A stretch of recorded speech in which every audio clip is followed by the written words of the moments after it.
জয়গুরু।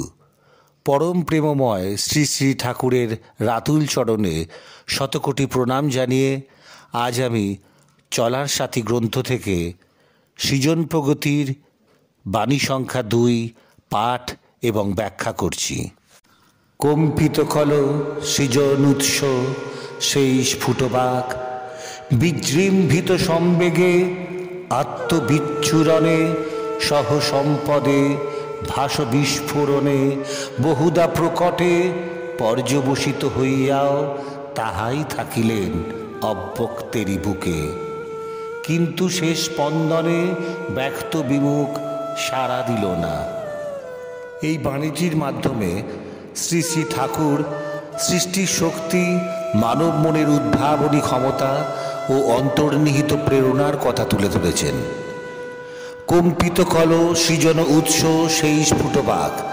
এখানে কম্পিত কল বলতে সেই উদ্দীপনা বোঝানো হয়েছে যা মানুষকে সৃষ্টির দিকে পরিচালিত করে।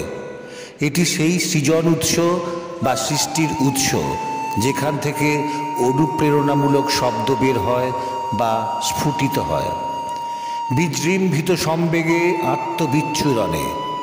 বিজৃম্ভিত শব্দটি উদ্দীপনার বিস্তৃতি বোঝায় বা আত্মার গভীর থেকে ছড়িয়ে পড়া বোঝায়। সম্বেগে বা উচ্ছ্বসিত গতিতে সেই শক্তি প্রবাহিত হয় এবং আত্মবিচ্ছুরণে বা আত্মার আলোকে নিজেকে বিকশিত করে। লাইনগুলির সারাংশ সৃজনশীলতার উচ্ছ্বাস, অন্তর্নিহিত শক্তি এবং সেই শক্তির বিস্তারকে তুলে ধরে।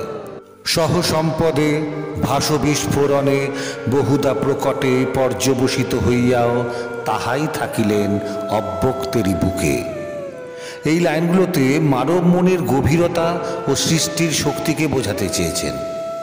এখানে প্রতিটি লাইনের অর্থ হল সহ সম্পদে ভাস বিস্ফোরণে বহুদা প্রকটে। সহ সম্পদে বলতে জীবনের সমস্ত অভিজ্ঞতা ও সম্পদের সম্মিলন বোঝানো হয়েছে। ভাস বিস্ফোরণে বলতে সেই অভিজ্ঞতাগুলো বা সৃষ্টির প্রকাশ হঠাৎ একটি বিস্ফোরণের মতো বাইরে আসে। এবং বহুদা প্রকটে শব্দে বহুমাত্রিক বা বিভিন্ন রূপে প্রকাশ পাওয়ার কথাই বোঝানো হয়েছে। পর্যবসিত হইয়াও তাহাই থাকিলেন অব্যক্তের বুকে।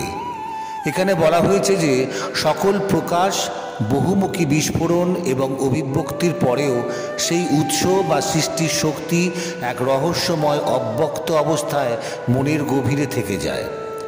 অব্যক্তের বুকে বলতে সেই অমোঘ নিঃশব্দ স্থান বোঝানো হয়েছে যেখানে সৃষ্টি বা ভাবনা তার শেকড় গেড়ে আছে, কিন্তু সবসময় প্রকাশিত হয় না। সারমর্মে এই লাইনগুলো সেই অমোঘ সৃজনশীল শক্তিকে বোঝায় যা নানা রূপে প্রকাশ পেলেও তার মূল আদি রূপটি মনের গভীরে অব্যক্ত অবস্থায় রয়ে যায়। কিন্তু সে স্পন্দনে ব্যক্ত বিমুখ সাড়া দিল না। এই লাইনগুলিতে একজন সৃষ্টিশীল মনের গভীরে থাকা ভাবনার কথা বলা হচ্ছে। আর প্রতিটি লাইনের অর্থ বলতে গেলে কিন্তু সে স্পন্দনে, এখানে সে স্পন্দন বলতে অন্তর্গত এক অনুভূতি বা সৃষ্টির উত্থান বোঝানো হয়েছে যা মনের গভীরে কোথাও আন্দোলিত হয়। এটি সেই সৃষ্টিশীল তাড়না যা মানুষের মন ও আত্মার ভিতরে সাড়া জাগাতে চায়। ব্যক্ত বিমুখ। ব্যক্ত বিমুখ শব্দটি এমন কিছু বোঝায় যা প্রকাশিত হতে চায় না বা প্রকাশের প্রতি অনিচ্ছুক। এটি সেই অনুভূতি বা চিন্তা যা নিজের মধ্যে লুকিয়ে থাকে এবং বাইরের দিক থেকে নিজেকে প্রকাশ করতে চায় না। সাড়া দিল না।